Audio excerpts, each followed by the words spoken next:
ನಮಸ್ಕಾರ. ನೀವು ನೋಡ್ತಾ ಇದ್ದೀರಾ ನ್ಯೂಸ್ 18 ಡಿಜಿಟಲ್. ನಾನು ರಘುರಾಜ್. ಶಕ್ತಿ ಉತ್ಸವಗಳಲ್ಲಿ ಅಗ್ರಸ್ಥಾನ ಹೊಂದಿರತಕ್ಕಂಥ ಕರಗ ಮಹೋತ್ಸವಗಳು ಇಂದಿಗೂ ಕೂಡ ತಮ್ಮ ಒಂದು ಪಾವಿತ್ರತೆಯನ್ನು ಕಾಪಾಡಿಕೊಂಡಿರ್ತಕ್ಕಂಥದ್ದು.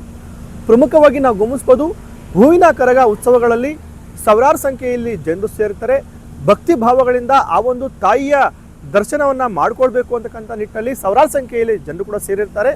ಅದೇ ನಿಟ್ಟಿನಲ್ಲಿ ಕರಗವು ಕೂಡ ಬಹಳ ಒಂದು ತಾಳ್ಮೆಯಿಂದ ಜನರು ಇರ್ತಕ್ಕಂಥ ಒಂದು ಭಾಗದಲ್ಲಿ ಸಂಚಾರ ಮಾಡಿ ಅವರಿಗೆ ಒಂದು ತಾಯಿಯ ವಚನದ ಭಾಗ್ಯವನ್ನು ಕೊಡ್ತಕ್ಕಂಥ ಕೆಲಸವನ್ನು ಕೂಡ ಕರಗದ ಪೂಜಾರಿಗಳು ಬಹಳಷ್ಟು ವರ್ಷಗಳಿಂದ ಮಾಡ್ತಾ ಬಂದಿದ್ದಾರೆ. ಆದರೆ ನಾವು ಗಮನಿಸ್ಬೋದು, ಕರಗ ಆಚರಣೆಗಳಲ್ಲಿ ವಿಶೇಷವಾಗಿ ಗಮನಿಸೋದಾದರೆ ಬೆಂಗಳೂರಿನಲ್ಲಿ ವಿಶೇಷವಾಗಿರ್ತಕ್ಕಂಥ ಒಂದು ಸಂಪ್ರದಾಯ ಇದೆ. ಕೋಲಾರ ಜಿಲ್ಲೆಯಲ್ಲಿ ವಿಭಿನ್ನವಾಗಿರ್ತಕ್ಕಂಥ ಮತ್ತೊಂದು ಸಂಪ್ರದಾಯ ಇದೆ. ಆದರೆ ಕರಗ ಆಚರಣೆಗಳನ್ನು ಮಾಡ್ತಕ್ಕಂಥ ಈ ಒಂದು ವಹಿನಿಕುಲ ಸಮಾಜದ ಮುಖಂಡರು ಜೊತೆಗೆ ಆ ಒಂದು ಭಾಗದ ಅಂದರೆ ಆ ಒಂದು ಸಮಾಜ ಜನರೇನಿದ್ದಾರೆ ಅವರಿಗೆ ಇದು ಬಹಳ ಒಂದು ಪಾವಿತ್ರ್ಯತೆಯಿಂದ ಕೂಡಿರ್ತಕ್ಕಂಥ ಒಂದು ವಿಶೇಷವಾಗಿರ್ತಕ್ಕಂಥ ಒಂದು ಆಚರಣೆ ಕೂಡ ಆಗಿದೆ. ಬಹಳ ಒಂದು ಭಕ್ತಿ ಭಾವಗಳಿಂದ ಈ ಒಂದು ಕರಗವನ್ನು ಹೊರತಕ್ಕಂಥ ಒಂದು ಕೆಲಸವನ್ನು ಕೂಡ ಅವರು ಮಾಡ್ತಾ ಇದ್ದಾರೆ.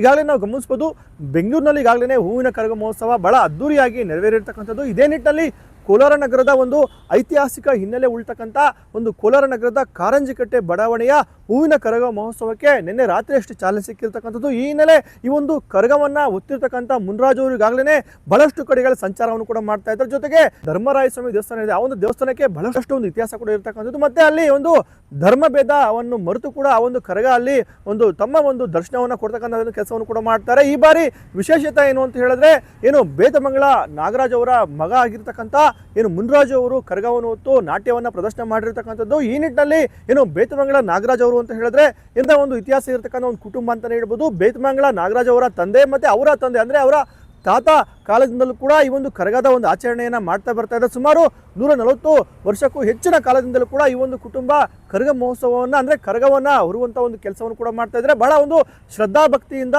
ಈ ಒಂದು ಕರಗದ ಆರಂಭದ 3 ದಿನಗಳಲ್ಲಿ ಬಹಳ ಶ್ರದ್ಧಾಭಕ್ತಿಯಿಂದ ಈ ಒಂದು ಕರಗದ ಒಂದು ಉತ್ಸವವನ್ನು ಕೂಡ ಆಚರಣೆ ಮಾಡ್ತಾರೆ. ಈ ನಿಟ್ಟಿನಲ್ಲಿ ಕೋಲಾರದ ಒಂದು ಕಾರಂಜಿಕಟ್ಟೆ ಒಂದು ಕರಗ ಮಹೋತ್ಸವಕ್ಕೆ ಈಗಾಗಲೇ ವಿದ್ಯುಕ್ತ ಚಾಲನೆ ಕೂಡ ಸಿಕ್ಕಿರ್ತಕ್ಕಂಥದ್ದು. ಮೊದಲನೇ ದಿನ ಹಸಿ ಕರಗ, 2ನೇ ದಿನ ದೀಪೋತ್ಸವ ಮತ್ತೆ 3ನೇ ದಿನ ಹೂವಿನ ಕರಗದ ಒಂದು ಉತ್ಸವಕ್ಕೆ ಚಾಲನೆ ಸಿಕ್ಕಿರ್ತಕ್ಕಂಥದ್ದು. ಈ ಒಂದು ಹೂವಿನ ಕರಗ ಉತ್ಸವದಲ್ಲಿ ಕೋಲಾರದ ಶಾಸಕರು ಆಗಿರ್ತಕ್ಕಂಥ ಕುತ್ತೂರು ಮಂಜುನಾಥ್ ಸೇರಿದಂತೆ ಈ ಒಂದು ವಹಿನಿಕುಲ ಸಮಾಜದ ಬಹಳಷ್ಟು ನಾಯಕರು ಜೊತೆಗೆ ಸಾವಿರಾರು ಸಂಖ್ಯೆಯಲ್ಲಿ ಜನರು ಕೂಡ ಭಾಗಿಯಾಗಿದ್ರು ಅಂತ ಹೇಳ್ಬೋದು. ಮತ್ತೆ ಹೂವಿನ ಕರಗ ಮಹೋತ್ಸವ ಹಿನ್ನೆಲೆ ಈ ಒಂದು ಧರ್ಮರಾಯ ಸ್ವಾಮಿ ದೇಗುಲಕ್ಕೆ ವಿಶೇಷವಾಗಿರ್ತಕ್ಕಂಥ ಒಂದು ಹೂವಿನ ಅಲಂಕಾರ ಜೊತೆಗೆ ದೀಪಾಲಂಕಾರ ಕೂಡ ಮಾಡಲಾಗಿತ್ತು. ಮತ್ತೆ ಯಾವುದೇ ಒಂದು ಅಹಿತಕರ ಘಟನೆಗಳು ಸಂಭವಿಸದಂತೆ ಬಿಗಿ ಪೊಲೀಸ್ ಬಂದೋಬಸ್ತನ್ನು ಕೂಡ ನಿಯೋಜನೆ ಕೂಡ ಮಾಡಲಾಗಿರ್ತಕ್ಕಂಥದ್ದು. ಇನ್ನು ಈ ಒಂದು ಕರಗ ಉತ್ಸವ ಮತ್ತೆ ಕರಗ ಆಚರಣೆಗಳ ಬಗ್ಗೆ ಬಹಳ ಒಂದು ಕಳವಳವಾಗಿರ್ತಕ್ಕಂಥ ಮಾತುಗಳನ್ನು ಕೂಡ ಕರಗ ಪೂಜಾರಿ ಮುನಿರಾಜ್ ಅವರು ನ್ಯೂಸ್ 18 ಜೊತೆಗೆ ಹಂಚಿಕೊಂಡಿರ್ತಕ್ಕಂಥದ್ದು. ಈ ಒಂದು ಕರಗ ಹೊರುವುದಕ್ಕೂ ಮುನ್ನ ನ್ಯೂಸ್ 18 ಜೊತೆಗೆ ಅವರು ಮಾತನಾಡಿದ್ದಾರೆ. ಖಂಡಿತ ಈ ಒಂದು ಕರಗ ಹೊರುವಂಥದ್ದು ಅಂತ ಹೇಳಿದ್ರೆ ಖಂಡಿತ ಆ ತಾಯಿಯನ್ನ ನಾವು ತಮ್ಮ ತಲೆ ಮೇಲೆ ಎತ್ಕೊಂಡು ಸಂಚಾರ ಮಾಡ್ತೀವಿ, ಅಂತ ಒಂದು ದರ್ಶನವನ್ನು ಭಕ್ತರಿಗೆ ಕೊಡ್ತಕ್ಕಂಥ ಕೆಲಸವನ್ನು ಮಾಡ್ತೀವಿ. ಆದರೆ ಬೇರೆ ಬೇರೆ ಕಡೆ ಬೇರೆ ಬೇರೆ ರೀತಿಯಲ್ಲಿ ಆಚರಣೆಗಳು ಆಗ್ತಾ ಇದೆ, ಅದು ಖಂಡಿತ ನಮಗೆ ನೋವುಂಟು ಮಾಡ್ತಾ ಇದೆ ಅಂತಕ್ಕಂಥ ಮಾತನ್ನು ಕೂಡ ಕರಗ ಪೂಜಾರಿ ಇದೀಗ ಮುನ್ರಾಜ್ ಅವರು ಹೇಳಿರ್ತಕ್ಕಂಥದ್ದು. 5ನೇ ವರ್ಷ ಕರಗ ಹೊರ್ತಾರೆ ಇಲ್ಲಿ. ನಮ್ಮ ಮುತ್ತಾತ, ನಮ್ಮ ತಾತ, ನಮ್ಮ ತಂದೆ, ಈಗ ನಾನು, ಇದು 4ನೇ ಜನ್ರೇಷನು ನಾನು ಇಲ್ಲಿ ಎತ್ತಿರೋದು. ಆಲ್ರೆಡಿ ನಮ್ಮ ಮನೆ ತರಾಂತರ ಬರ್ತದೆ. 7ನೇ ಜನ್ರೇಷನ್ ರೆಡಿ ಇದ್ದಾರೆ ಕರಗ ಎತ್ತಕ್ಕೆ. ಈಗ ಒಂದು 7:30-8 ಗಂಟೆಗೆ ಇವತ್ತು ಕರಗ ಆಚೆ ಬರೋ ಟೈಮು. ನಾಗರಾಜ್ ಅವರ ಅಲ್ಲ, ಬೇತಮಂಗಲ ಯಲ್ಲಪ್ಪ, ಮುನ್ಸ್ವಾಮಿ, ನಾಗರಾಜ್ ಮತ್ತು ಮಕ್ಕಳು ಮುನ್ರಾಜ್ ಬ್ರದರ್ಸ್. ಆ ಮಹಿಮೆಗೆಲ್ಲ ತಾಯಿ ಇದೆ, ಮಹಿಮೆ ಇದೆ. ಇನ್ನೊಂದೇನೆಂದರೆ ಬೇತಮಂಗಲ ಪೂಜಾರಂಶಿತನೇ ಬೇರೆ ಇದೆ. ಈಗ ಎಲ್ಲರೂ ಸ್ಟಾರ್ಟ್ ಆಗಿದ್ದಾರೆ, ಅದಕ್ಕೆಲ್ಲ ನಾವು ತಲೆ ಕೊಡೋಲ್ಲ. ನಮ್ಮದು 7ನೇ ತಲೆಮಾರು ಜನ್ರೇಷನ್ ಸ್ಟಾರ್ಟ್ ಆಗಿದೆ. ಈಗ 4ನೇ ತಲೆಮಾರು ನಾನು ಎತ್ತಾಯಿದ್ದೀನಿ. 7ನೇ ಜನ್ರೇಷನ್ ಹುಡುಗರು ಶುರು ಇದ್ದಾರೆ. ಈಗ ನಮ್ಮ ಮನೆಯಲ್ಲಿ ನಮ್ಮ ಮನೆ ತರಾಂತರ ಬರ್ತಾರದು. ಇದು ಅವ್ರು ಮಾಡಿದ್ರೇ ಒಂದು ದೇವರು ಮೆಚ್ತಾನೆ. ಈಗ ಯಾವುದ್ಯಾವುದೋ ಮಾಡಿಕೊಂಡು ಜನ ತಗಡ ಬುಗಡ ಮಾಡ್ತಾಯಿದ್ರೆ ಅದೆಲ್ಲ ಇಷ್ಟ ಆಗಲ್ಲ. ಇಲ್ಲಿ ಸೇರೋ ಜನ ತುಂಬ ಜನ ಸೇರ್ತಾರೆ. ತಾಯಿದು ಸತ್ಯ ಇದೆ ಇಲ್ಲಿ, ಅದನ್ನು ನಾನು ನೆನೆಸ್ಕೊಂಡು ಹೋಗ್ತೀನಿ. ಆ ತಾಯಿ ಸತ್ಯನೇ ನನ್ನ ಕಾಪಾಡ್ಕೊಂಡು ತಿರ್ಗಿ ಆ ತಾಯಿನ ಹೆಂಗೆ ಕರ್ಕೊಂಡು ಹೋಗ್ತೀನಿ, ನಾನು ಕರ್ಕೊಂಬಂದು ಒಳಗಡೆ ಸೇರಿಸ್ತೀನಿ ಅಷ್ಟೇ. ಜನ ಏನು ಕೇಳ್ಕೊತಾರೋ ಅಮ್ಮ ಹತ್ರ ಅವ್ರಿಗೆಲ್ಲ ಒಳ್ಳೇದಾಗೇ ಆಗುತ್ತೆ. ಅದಕ್ಕೆ ಅಷ್ಟೊಂದು ಜನ ಬರೋದಿಲ್ಲಿ. ಜನ ಬರೋದು ಅದಕ್ಕೆ, ನೋಡೋಕ್ಕೆ ಬರೋಲ್ಲ ಯಾರು. ಅಮ್ಮನ ಹತ್ರ ಕೇಳ್ಕೊಳ್ಳೋರಿಗೆ ಎಲ್ಲರಿಗೂ ಒಳ್ಳೇದಾಗಿರೋದಕ್ಕೆ ಇಲ್ಲಿ ಬಂದು ಜನ ಸೇರೋದು ಅದು ನೋಡೋಕ್ಕೆ. ಕೋಲಾರ, ಬೇತಮಂಗಲ ಡಿಸ್ಟಿಕ್, ಬೇತಮಂಗಲ, ಕೋಲಾರ, ಮಾಲೂರು, ಬಂಗಾರಪೇಟೆ ಎಲ್ಲ ಜನ ಸೇರ್ತಾರೆ. ಅದೇ ಕಾರಂಜಿಕಟ್ಟೆ ಸ್ವಲ್ಪ ಜನ ಹೆಚ್ಚು ಸೇರ್ತಾರೆ. ನಮ್ಮ ಮನೆತನದಲ್ಲಿ ನಮ್ಮ ಮನೆತನದಲ್ಲಿ ಬರ್ತಾರೆ. ಅದೇ ನಾವು ನಡೆಸ್ಕೊಂಡು ಬರ್ತಾಯಿದ್ದೀವಿ. ತುಂಬ ಸಂತೋಷ ಇದೆ. ತಾಯಿ ತಲೆ ಮೇಲೆ ಇದ್ದಾಗ ಭಕ್ತರು ನೋಡಿದ್ರೆ ತಾಯಿಗೆ ತುಂಬ ಸಂತೋಷ ಇದೆ. ಇನ್ನು ಈ ಒಂದು ಕರಗ ಉತ್ಸವ ಅಂತ ಹೇಳಿದ್ರೆ ಖಂಡಿತ ಅಲ್ಲಿ ಪ್ರಮುಖವಾಗಿ ಮುಖ್ಯ ಪಾತ್ರ ಇರತಕ್ಕಂಥದ್ದು ಕರಗ ಪೂಜಾರಿ ಒಬ್ಬರದಾದ್ರೆ ಮತ್ತೊಂದು ಪಾತ್ರ ವೀರಕುಮಾರರದು. ಆ ಒಂದು ತಾಯಿಗೆ ಒಂದು ಸೇವೆಯನ್ನ ಮಾಡ್ತಕ್ಕಂಥ ಕೆಲಸವನ್ನ ಏನು ಆ ಒಂದು ಕರಗದ ಆಚರಣೆಯ ಸಂದರ್ಭದಲ್ಲಿ ಈ ಒಂದು ವೀರಕುಮಾರರು ಮಾಡ್ತಾರೆ. ಈ ಒಂದು ವೀರಕುಮಾರರು ಕೂಡ ನಮ್ಮ ಜೊತೆಗೆ ಮಾತನಾಡಿದ್ದಾರೆ. ಅವರು ಕೂಡ ಹೇಳುವಂಥದ್ದು ಈ ಒಂದು ಕರಗ ಒಂದು ಆಚರಣೆ ಅನ್ನೋದು ಬಹಳ ಒಂದು ಪಾವಿತ್ರತೆಯಿಂದ ಕೂಡಿರ್ತಕ್ಕಂಥದ್ದು. ಜನರು ಕೂಡ ಬಹಳ ಒಂದು ಭಕ್ತಿ ಭಾವದಿಂದ ಆಚರಣೆಯನ್ನು ಮಾಡ್ತಾರೆ. ಈ ಒಂದು ಧರ್ಮರಾಯ ಸ್ವಾಮಿ ದೇವಸ್ಥಾನದ ಒಂದು ಕರಗ ಮಹೋತ್ಸವ ಕೂಡ ಬಹಳ ಒಂದು ಇತಿಹಾಸ ಇರತಕ್ಕಂಥ ಒಂದು ಕರಗ ಮಹೋತ್ಸವ ಅಂತಕ್ಕಂಥ ಒಂದು ಮಾತನ್ನು ಕೂಡ ಅವರು ಬಹಳ ಸಂತೋಷದಿಂದ ಈ ಒಂದು ಮಾತನ್ನು ಕೂಡ ಹೇಳಿರ್ತಕ್ಕಂಥದ್ದು. ಈ ಜಾತಿನಲ್ಲಿ ಹುಟ್ಟಿರೋದಕ್ಕೆ ನಮ್ಗೆ ಹೆಮ್ಮೆ ಅನಿಸುತ್ತೆ. ಮೊದಲಿಗೆ ನಾವು ಈ ವನಿಕುಲ ಕ್ಷತ್ರಿಯರು ಬಿಟ್ಟು ಬೇರೆ ಯಾರೂ ಈ ಕರಗಾಚರಣೆ ಮಾಡಲ್ಲ, ಈ ಶಕ್ತಿಯೋತ್ಸವನ ಮಾಡಲ್ಲ.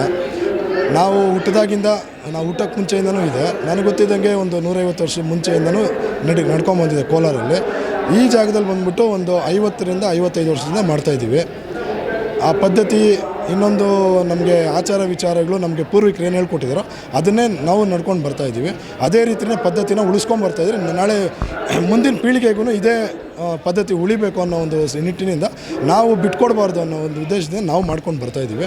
ಇನ್ನು ಮುಂದಿನ ದಿನಗಳಲ್ಲಿ ಇನ್ನೂ ಹೆಚ್ಚಾಗಿ ಜನ ಸೇರೋಂಗೆ, ಜೊತೆಗೆ ಆಚಾರ ವಿಚಾರ ಬಿಡ್ದಿರ ಮಾಡೋಂಗೆ ಆದಷ್ಟು ನಾವು ಪ್ರಯತ್ನ ಪಟ್ಟು ಮಾಡ್ತಾನೇ ಇದ್ದೀವಿ. ಯಾವುದೇ ಕಾರಣಕ್ಕೂ ಇಲ್ಲಿ ಜಾತಿ ಭೇದ ಭಾವ ಇಲ್ಲ, ಎಲ್ಲ ಜಾತಿ ಸೇರ್ಕೊಂಡು ಮಾಡ್ತೀವಿ ಹೊರತು. ಬಟ್ ಈ ವಿಚಾರ ಏನಂತಂದರೆ ನಾವು ಕರಗ ಶಕ್ತಿಯೋತ್ಸವ ಮಾಡೋದು ನಮ್ಮ ಜಾತಿ ಮಾತ್ರನೇ. ಬಟ್ ನಾವು ಇಲ್ಲಿ ಎಲ್ಲ ಜನಾಂಗ ಸೇರ್ಕೊಂಡು ನಾವು ಕೆಲಸ ಮಾಡ್ಕೊಂಡು ಹೋಗ್ತೀವಿ. ಒಟ್ಟಾರೆಯಾಗಿ ಕೋಲಾರ ಜಿಲ್ಲೆಯಲ್ಲಿ ಈಗಾಗಲೇ ಬಹಳಷ್ಟು ಕಡೆ ಹೂವಿನ ಕರಗ ಮಹೋತ್ಸವಗಳು ನಡೀತಾ ಇದೆ. ಆದರೆ ಬಹಳಷ್ಟು ಸಂಖ್ಯೆಯಲ್ಲಿ ಜನ ಸೇರ್ತಕ್ಕಂಥದ್ದು ಒಂದು ಮಾಲೂರಿನ ಒಂದು ಕರಗ ಆದರೆ ಎರಡನೇದು ಕೋಲಾರದ ಒಂದು ಕಾರಂಜಿಕಟ್ಟೆ ಬಡಾವಣೆಯ ಧರ್ಮರಾಯ ಸ್ವಾಮಿ ಕರಗ ಅಂತಲೇ ಹೇಳ್ಬೋದು. ಈ ನಿಟ್ಟಿನಲ್ಲಿ ಕರಗದ ಆಚರಣೆಗಳು ಬೇರೆ ಬೇರೆ ರೀತಿ ಇದ್ರೂ ಕೂಡ ಕರಗವನ್ನು ಹೊರತಕ್ಕಂಥ ವಹಿನುಕುಲ ಸಮಾಜದ ಮುಖಂಡರು ಮತ್ತು ಆ ಒಂದು ಕರಗ ಪೂಜಾರಿಗಳು ಬಹಳ ಒಂದು ಭಕ್ತಿ ಭಾವದಿಂದ ಈ ಒಂದು ಕರಗದ ಒಂದು ಆಚರಣೆಯನ್ನು ಮಾಡ್ತಾರೆ. ಈ ನಿಟ್ಟಿನಲ್ಲಿ ಆರಂಭ ಆಗಿರ್ತಕ್ಕಂಥ ಒಂದು ಕೋಲಾರದ ಧರ್ಮರಾಯ ಸ್ವಾಮಿ ದೇವಸ್ಥಾನದ ಹೂವಿನ ಕರಗೋತ್ಸವಕ್ಕೆ ಬಹಳ ಒಂದು ಅದ್ದೂರಿ ಚಾಲನೆ ಕೂಡ ಸಿಕ್ಕಿರ್ತಕ್ಕಂಥದ್ದು. ಕರಗವನ್ನು ನೋಡಲಿಕ್ಕೆ ಸಾವಿರಾರು ಸಂಖ್ಯೆಯಲ್ಲಿ ಜನರು ಕೂಡ ಸೇರಿ ಆ ಒಂದು ದೇವಿಯ ಒಂದು ದರ್ಶನವನ್ನು ಕೂಡ ಮಾಡ್ಕೊಂಡಿರ್ತಕ್ಕಂಥದ್ದು. ರಘುರಾಜ್, ನ್ಯೂಸ್ 18 ಕೋಲಾರ. ನಿರ್ಭೀತ, ನಿಷ್ಪಕ್ಷಪಾತ, ವಿಶ್ವಾಸಾರ್ಹ ಸುದ್ದಿಗಳಿಗೆ ಮತ್ತೊಂದು ಹೆಸರಾಗಿರುವ ನ್ಯೂಸ್ 18 ಕನ್ನಡ ಈಗ ಆಪ್ನಲ್ಲೂ ಲಭ್ಯವಿದೆ. ದಯವಿಟ್ಟು ಇಲ್ಲಿರುವ QR ಕೋಡ್ ಸ್ಕ್ಯಾನ್ ಮಾಡಿಕೊಂಡು ಆಪ್ ಡೌನ್ಲೋಡ್ ಮಾಡೋದಕ್ಕೆ ಮರಿಬೇಡಿ. ನಿಮ್ಮ ಬೆಂಬಲ ಹೀಗೆ ಸದಾ ನಮ್ಮೊಂದಿಗಿರಲಿ. ಧನ್ಯವಾದ.